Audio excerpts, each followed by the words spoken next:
بسم اللہ الرحمن الرحیم۔ السلام علیکم ورحمۃ اللہ وبرکاتہ۔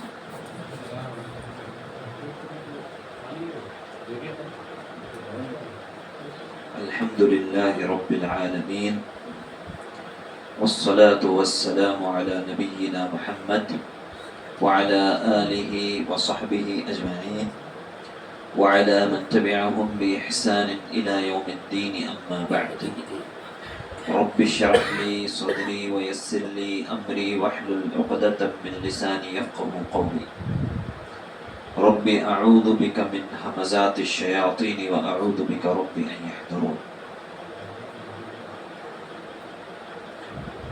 میرے معزز بزرگوں، جوانوں، بچوں اور محترم خواتین، آج کا درس کا عنوان ہے کہ ان حالات میں یا حالات حاضرہ میں مسلمانوں پر کیا واجب ہے۔ تو اس ٹاپک کے دو حصے ہیں، حالات حاضرہ اور ہم پر کیا واجب ہے۔ تو علماء نے کہا ہے کہ ایک مومن کی نظر ہمیشہ دو چیزوں پر ہونی چاہیے۔ پہلی چیز اللہ کی تقدیر پر، اور دوسری چیز اللہ کی شریعت پر۔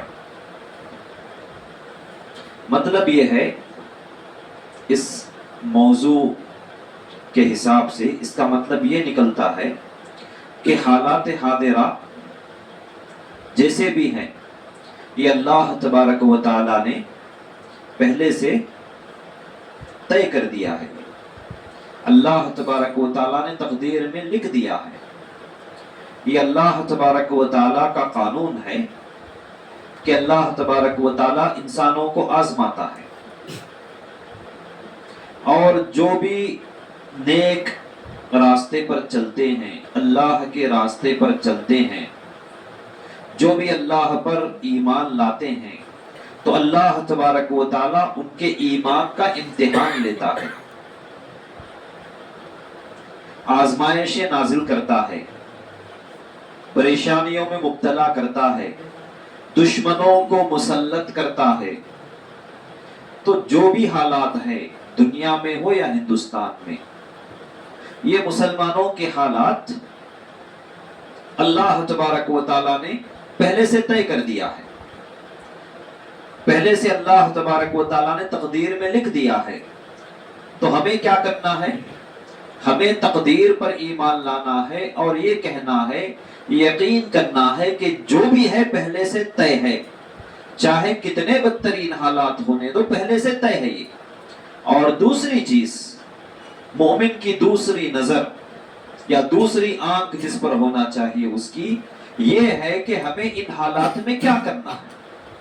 لوگ عام طور پر پہلی چیز پر واویلا کرتے ہیں کہ ہمارے ساتھ یہ ہو رہا ہے، ہمارے ساتھ یہ ہو رہا ہے، فلسطین میں یہ ہو رہا ہے، اسرائیل یہ کر رہا ہے، ہندوستان میں مسلمانوں کے ساتھ یہ ہو رہا ہے، فلاں جگہ مسلمانوں کے ساتھ یہ ہو رہا ہے۔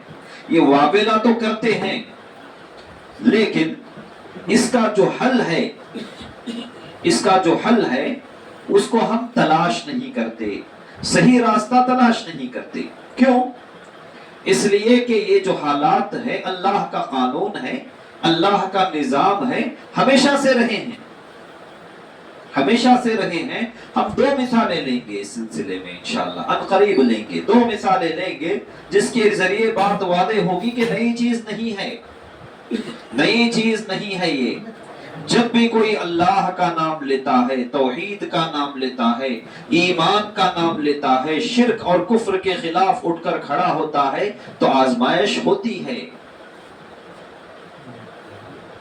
اور تو اس سلسلے میں ہمیں اللہ کی تقدیر پر تو ایمان لانا ہے، لیکن ساتھ ساتھ شریعت کیا حل بتاتی ہے، کیا سولوشن بتاتی ہے، ہمیں کس راستے پر چلنا ہے، یہ دیکھنا ہے ہمیں۔ کیونکہ یہ حالات تو ہمیشہ سے رہے ہیں، جیسا کہ ہم انشاءاللہ قریب لیں گے۔ پہلی چیز تو ہم انشاءاللہ ان حالات میں جو ہم پر واجب ہے، مختصر طور پر چند چیزیں آپ لوگوں کے سامنے بیان کرنے کی کوشش کریں گے۔ اللہ سے دعا ہے کہ ہم سب کو، ساری امت مسلمہ کو، سارے مسلمانوں کو ان باتوں کی توفیق عطا فرمائے، ان باتوں پر عمل کرنے کی توفیق عطا فرمائے، اللہم آمین۔ پہلی چیز، اللہ تبارک و تعالیٰ کی رسی کو مضبوطی سے تھامنا۔ وَمَن يَعْتَصِم بِاللَّهِ فَقَدْ هُدِيَ إِلَى صِرَاطٍ مُسْتَقِيمٍ، ایک جگہ اللہ تعالیٰ فرماتا ہے، اور دوسری جگہ وَاعْتَصِمُوا بِحَبْلِ اللَّهِ جَمِيعًا وَلَا تَفَرَّقُوا، اللہ کی رسی کو مضبوطی سے تھام لو اور آپس میں بٹ نہ جاؤ۔ یعنی اللہ کو تھامنا یا اللہ کی رسی کو تھامنے سے مراد کیا ہے؟ جیسا کہ اہل علم نے اور مفسرین نے کہا ہے تفسیر میں، کتاب اللہ کو تھامنا ہے اور سنت رسول کو تھامنا ہے، صراط مستقیم کو تھامنا ہے اور اللہ کے دین کو تھامنا ہے۔ تو پہلا حل یہ ہے کہ ہمیں کتاب و سنت کی طرف، حقیقی دین کی طرف لوٹنا ہے، یہ سب سے اہم ہے۔ اور حقیقی دین ہم کو قرآن و سنت میں ملیں گے۔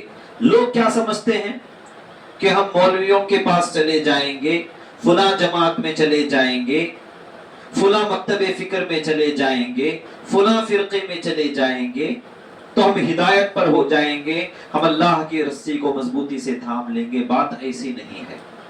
ہم تو جانتے ہیں کہ نبی صلی اللہ علیہ وسلم نے پیشن گوئی فرمائی، یہودیوں کے تعلق سے کہا کہ یہودی 71 فرقوں میں بڑھ جائیں گے، نصارہ 72 فرقوں میں بڑھ جائیں گے، ان قریب یہ امت 73 فرقوں میں بڑھ جائیں گی، اور اس امت کے 72 میں سے 73 فرقے جہنمی ہوں گے۔ تو اس کا مطلب یہ ہے کہ فلاں مولوی ضروری نہیں ہے کہ ہم کو صحیح راستہ بتائے، فلاں جماعت یا فلاں فرقہ ضروری نہیں ہے کہ ہم کو صحیح راستہ بتائے۔ ہم کو صحیح راستہ کیسے ملے گا؟ کتاب و سنت سے ملے گا۔ عام طور پر جیسا کہ اہل علم کہتے ہیں کہ ہم کو لوگوں کے ذریعے حق کو پہچاننا نہیں ہے، حق کے ذریعے لوگوں کو پہچاننا ہے۔ جو کتاب اللہ اور سنت رسول پر چلتا ہے تو وہ حق پر ہے۔ تو حق جو ہے، حق کے ذریعے لوگوں کو پہچاننا ہے۔ لوگوں کے ذریعے حق کو نہیں پہچانیں گے کہ فلاں جماعت میں جائیں گے، فلاں جتھے میں جائیں گے، فلاں گروہ میں جائیں گے، فلاں مولوی پہ جائیں گے تو راستے پر آ جائیں گے، کوئی گارنٹی نہیں۔ اس لیے کہ شیطان کا حملہ بہت خطرناک ہے، اس انداز میں حملہ کرتا ہے، اس انداز میں دھوکہ دیتا ہے کہ آدمی کو احساس بھی نہیں ہوتا۔ جس چیز پر، جس آدمی پر، جس جماعت پر وہ سب سے زیادہ بھروسہ کرتا ہے، وہی سے دھوکہ ہوتا ہے اسے۔ تو اسی لیے شیطان کا دھوکہ کوئی معمولی دھوکہ نہیں ہے میرے دینی بھائیوں۔ شیطان کے دھوکے سے بچنا چاہیے، ہمیشہ جو ہے بچنے کی کوشش کرنا چاہیے۔ آدمی جس پر سب سے زیادہ بھروسہ کرتا ہے، جس پر سب سے زیادہ تکیہ کرتا ہے، جس پر سب سے زیادہ یقین کرتا ہے، وہی آدمی اس کو دھوکہ دے دیتا ہے، وہی جماعت اس کو دھوکہ دے دیتی ہے۔ تو اسی لیے جماعتوں کے ذریعے، لوگوں کے ذریعے حق پہچانا نہیں جاتا، حق جو ہے کتاب و سنت کے ذریعے پہچانا جاتا ہے۔ تو اسی لیے وَاعْتَصِمُوا بِحَبْلِ اللَّهِ جَمِيعًا وَلَا تَفَرَّقُوا، کہ اللہ کی رسی کو مضبوطی سے تھامو۔ وَمَن يَعْتَصِم بِاللَّهِ فَقَدْ هُدِيَ إِلَى صِرَاطٍ مُسْتَقِيمٍ، جو اللہ کو مضبوطی سے تھامتا ہے تو اللہ تعالیٰ اسے صراط مستقیم کی توفیق اور ہدایت دیتا ہے۔ تو سب سے پہلی بات یہ ہے کہ ہمیں اپنے دین کو سدھارنا ہے۔ دین دو چیزوں پر مشتمل ہے، ایک عقیدہ ہے اور ایک ہے عمل۔ عقیدے کو صحیح کرنا ہے اور عمل کو صحیح کرنا ہے۔ عقیدے کو صحیح کرنے کے لیے تخلیہ اور تحلیہ ہے، یعنی سب سے پہلے بدعقیدگیوں کو دور کرنا ہے، گندے عقیدوں کو، غلط عقیدوں کو، غلط اعتقادات کو، خرافات کو اپنے دل سے نکال دینا ہے۔ اس کو کہتے ہیں تخلیہ، تزکیہ ہونا ہے۔ تو کیا کرنا ہے اس کے لیے؟ دل سے شرک کو نکال دینا، دل سے ریاکاری کو نکال دینا، دل سے جتنے گندے عقائد ہیں، صوفیہ کے عقائد ہیں، شیعہ کے عقائد ہے، قبر پرستوں کے عقائد ہے، خوارج کے عقائد ہے، معتزلہ کے عقائد ہے، 72 فرقے ہیں نبی صلی اللہ علیہ وسلم نے پیشن گوئی کی۔ 72 غلط عقیدوں سے ہمیں بچنا ہے، تو ان کو پہچاننا ہے، جیسا کہ حدیث میں بھی ہے اور شاعر بھی کہتا ہے عرفت الشر لا للشر ولکن لتوقیہ، میں نے برائی کو جانا برائی کرنے کے لیے نہیں بلکہ برائی سے بچنے کے لیے۔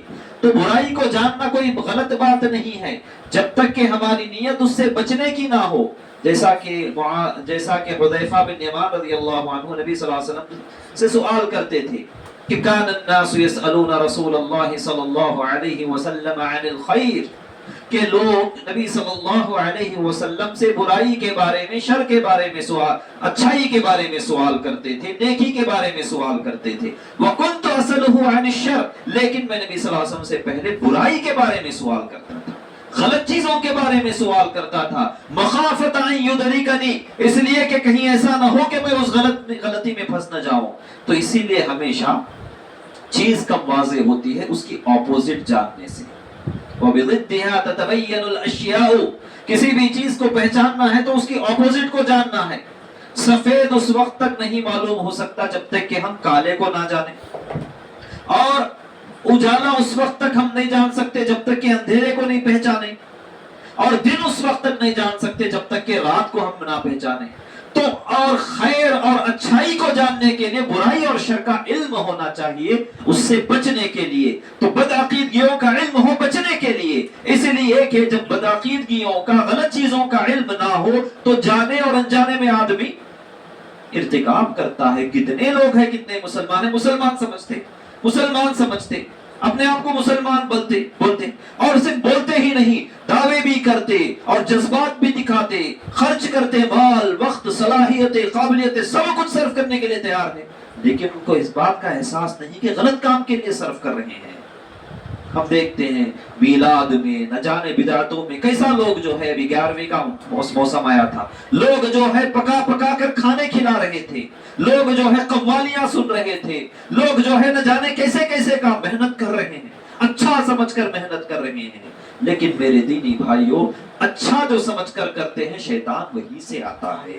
جس کو ہم اچھا سمجھتے ہیں، اچھا تصور کرتے ہیں، اسی جگہ سے جو ہے شیطان حملہ کرتا ہے۔ تو یہاں پر ہمیں سب سے پہلے دل کو بدعقیدگیوں سے پاک کرنا ہے، پھر اس کے بعد اچھے عقیدے سے دل کو معمور کرنا ہے، آباد کرنا ہے، توحید سے معمور کرنا ہے، سنت سے معمور کرنا ہے، اور اللہ تبارک و تعالیٰ کی خالص عبادت سے معمور کرنا ہے، اور 72 فرقوں سے ہمیں اپنے آپ کو بچانا ہے۔ پھر اس کے بعد دوسری چیز عمل کی اصلاح کرنا ہے۔ عمل کی اصلاح کا معنی کیا ہے؟ پہلے تو حرام چیزوں سے بچنا، حرام کاریوں سے بچنا، اور فرائض میں کوتاہیوں سے بچنا، پھر اس کے بعد فرض چیزوں پر عمل کرنا، یہ بھی ضروری ہے۔ دو چیزیں ہیں، طرق ہے اور اسی طریقے سے واجبات پر عمل کرنا ہے۔ یعنی نبی صلی اللہ علیہ وسلم نے جو بھی حکم دیا اس کو بجا لانا ہے، جس چیز سے بھی روکا اس سے ہمیں بچنا ہے۔ تو ہماری زندگی دیکھیے کتنی بدعملیاں پائی جاتی ہیں ہمارے اندر، کتنی کوتاہی پائی جاتی ہے فرائض کے معاملے میں۔ اللہ تعالی ہم سب کو نیک توفیق عطا فرمائے، فرائض پر عمل کرتے رہنے، حرام چیزوں سے بچنے کی توفیق عطا فرمائے۔ یہ اللہ کے عذاب کا سبب بن جاتا ہے۔ بدعقیدگی اللہ کا سبب ہے، دنیا میں اللہ کا سبب ہے، آخرت میں بھی جہنم کا سبب ہے۔ ویسے ہی بدعملی بھی جو ہے، بدعملی جو ہے جہنم کا سبب ہے۔ سب سے پہلے جس کی اصلاح کرنا ہے، بدعقیدگی کو دور کیجئے، صحیح عقیدہ اپنائیے، فرائض پر عمل کیجئے اور حرام چیزوں سے بچیے۔ حرام چاہے وہ عبادت کا مسئلہ ہو، معاملے کا مسئلہ ہو، اخلاق کا مسئلہ ہو، کوئی بھی مسئلہ ہو، کسی بھی لوگوں کے ساتھ معاملے کا مسئلہ ہو، حرام چیزوں سے بچنا ہے۔ تو سب سے پہلے یہ چیز ہے، اللہ کے دین کو، اللہ کے رسی کو مضبوطی سے تھامنے کا معنی یہ ہے کہ صحیح عقیدے کو تھامیے اور نیک عمل کو تھامیے۔ اللہ تبارک و تعالیٰ کی مدد آئے گی دنیا اور آخرت میں، اللہ تعالیٰ کا وعدہ ہے، جیسا کہ ہم قریب پڑھیں گے۔ پھر اس کے بعد دوسری اہم چیز جو ہمیں ان حالات میں کرنا ہے وہ یہ ہے کہ متحد ہونا ہے، متحد ہونا ہے۔ وَأَطِيعُوا اللَّهَ وَرَسُولَهُ وَلَا تَنَازَعُوا،